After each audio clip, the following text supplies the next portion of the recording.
Betapa dahsyatnya gosip. Maka jangan sering mengisi hati pikiranmu dengan gosip.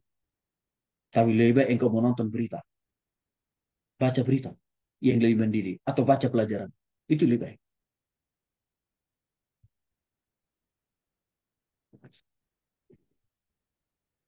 Ada beberapa sikap yang penting saudara pahami di dalam etika berkomunikasi. Saya langsung saja ya. Satu, berbicara dengan kasih yang tulus. Artinya apa? Harus jujur. Katakan ya kalau ya, katakan tidak kalau tidak. Jangan abu-abu. Kalau saudara misalkan diperintah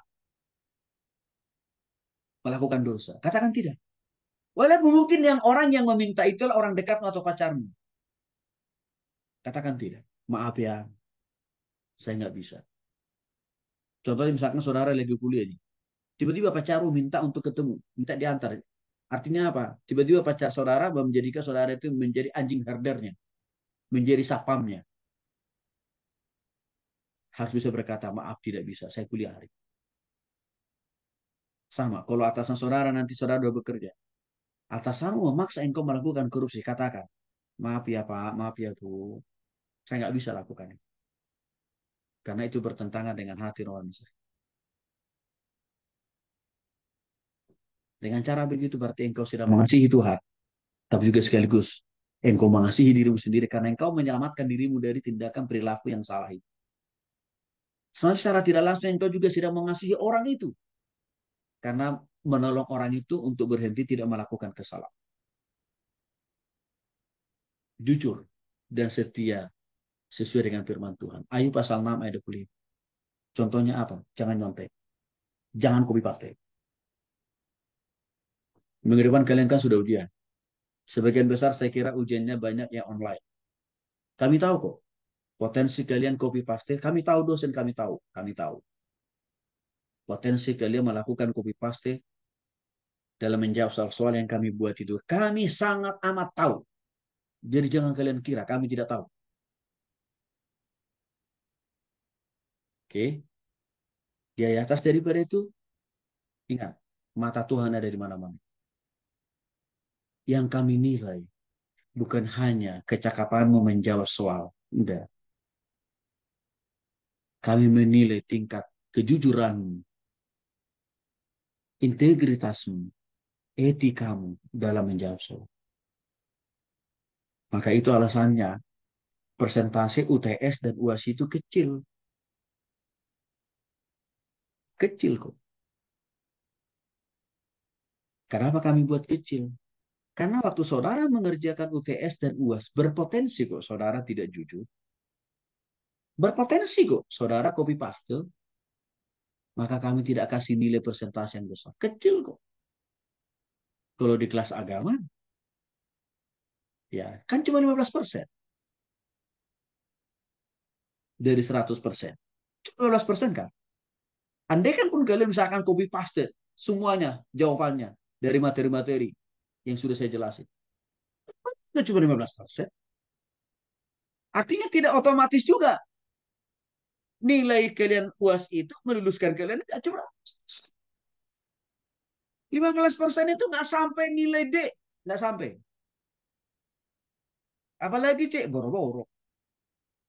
100%. Sebenarnya kami tetap menuntun, melihat nilai kejujuran, etika. Karena kalau kalian dari mahasiswa ini aja nggak jujur, omong kosong. Kalian bisa jujur di kemudian hari. Nggak mungkin. Karena kejujuran itu dimulai dari hal-hal kecil. Dimulai sejak dini, bukan nanti setelah menjadi pejabat. Kenapa para pejabat hari ini banyak yang polos? Karena sejak dari mahasiswa dia ini sudah terbiasa tidak jujur. Gitu. Nah ini perhatikan.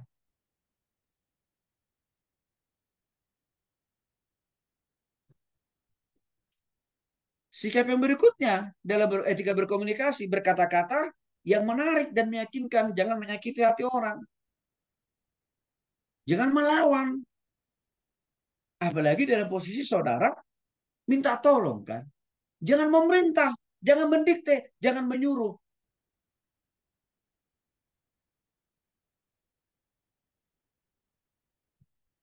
Apalagi dalam posisi saudara tadi mau dibantu. Itu yang dimaksud berbicara dengan kata-kata yang menarik dan meyakinkan. Pak, Bu, mohon maaf, saya ada kesalahan, ada kekurangan dalam hal kehadiran saya atau dalam tugas-tugas saya. Tapi bolehkah Pak, Bu, saya minta tolong, saya bisa mengerjakan tugas lain. Nah, kalau begitu cara kalian, etika kalian berkomunikasi, ya kami dosen juga akan berpikir ulang lah. Tapi kalau caranya, gayanya tadi, brutal, maksa pula. Ya, kalau saya nggak pakai-pakai lama itu, cepat langsung saya putuskan juga. Oke, nggak usah ikut ujian, karena saya pastikan langsung kau nggak lulus. Ini penting. Pakailah kalimat kata demi kata yang menarik dan juga meyakinkan yang disertai dengan permohonan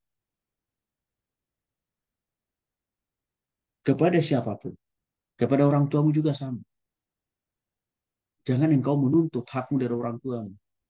Saya minta tolonglah dengan segala kerendahan hati. Walaupun orang tuamu itu bukan mahasiswa atau bukan sarjana. Pak, kok belum nyampe sih kiriman saya? Apa saya mau mati aja di kosan? Coba, kalau gitu ya komunikasikan. Etika komunikasi kalian. Gak ada orang tua yang mau prihatin. Gak ada orang tua mau mengirimkan biaya kebutuhan kalian tiap bulan kalau begitu caranya. Dalam berbicara itu, sikap atau sikap dalam berkomunikasi itu harus juga dengan memberikan motivasi atau dorongan. Jadi misalkan ada orang yang sedang kemalangan, sedang bermasalah, engkau jangan ya mendiskreditkan, menghina dia ataupun juga memaki-maki. Mampus lo, rasain lo. Itu harus dijauhi sikap dan cara-cara berkomunikasi seperti itu.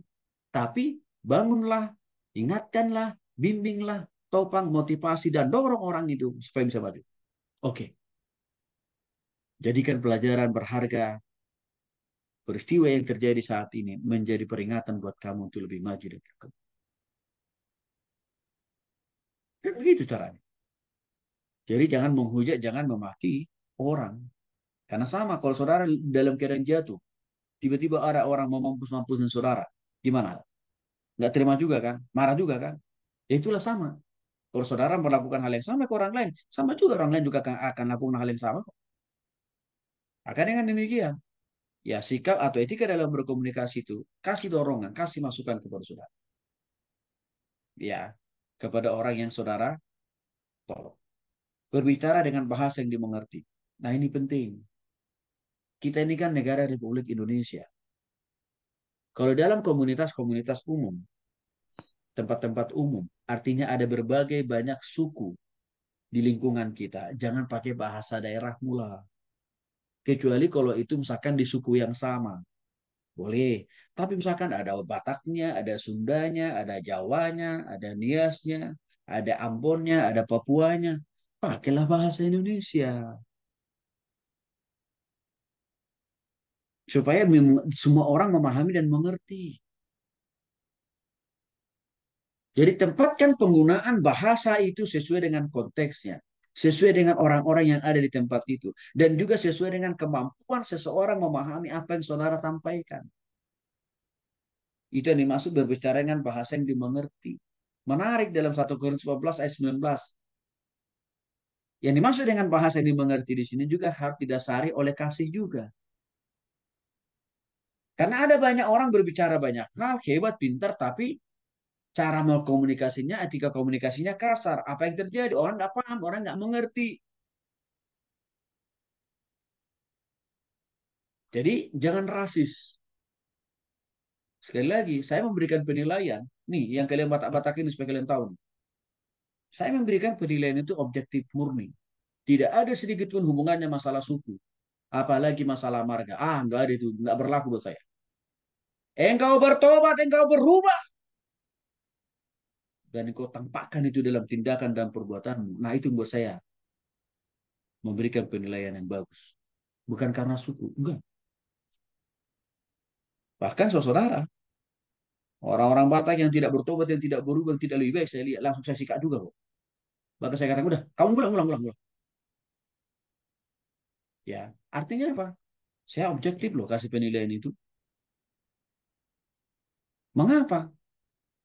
Karena saya melayani saudara dari berbagai suku budaya yang berbeda kan gitu. Parameter atau standar yang saya pakai tidak boleh suku saya, tidak boleh warna kulit saya, tidak boleh atas dasar kebatakan saya, nggak boleh.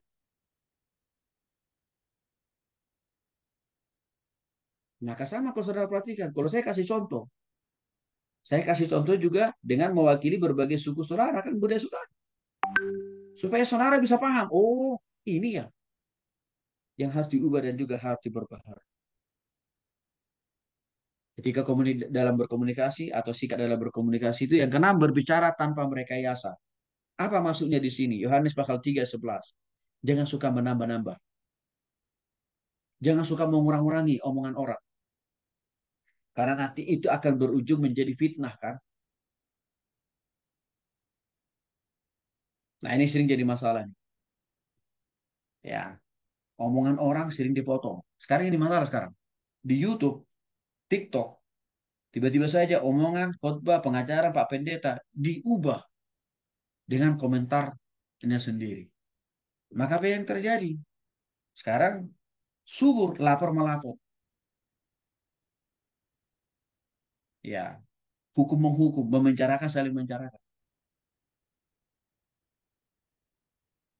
Ya, dan ada satu pendeta besar namanya juga sedang dilaporkan di seluruh Polda, Polsek, Polres di seluruh Indonesia.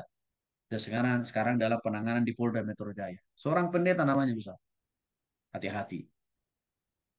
Jangan suka mengejek, menghina keyakinan atau agama orang lain atau suku orang lain.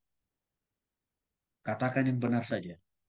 Dan bagaimana kalau ada yang salah katakan. Dan tapi juga sekaligus harus sertai dengan apa? Perubahan, perbaikan. Bentuk yang lain sebagai mahasiswa. Kalau engkau mengerjakan tugas, kerjakanlah tanpa rekayasa, tanpa copy paste kan, tanpa nyontek.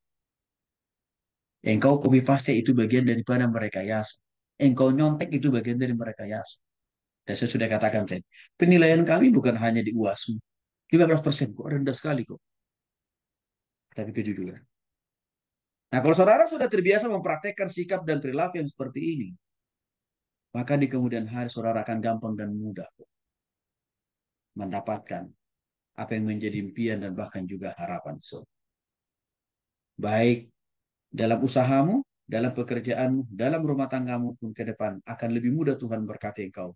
Karena sikap atau etika dalam berkomunikasimu sudah engkau bangun, sudah engkau praktekkan mulai dari masa muda. Tuhan Yesus memberkati.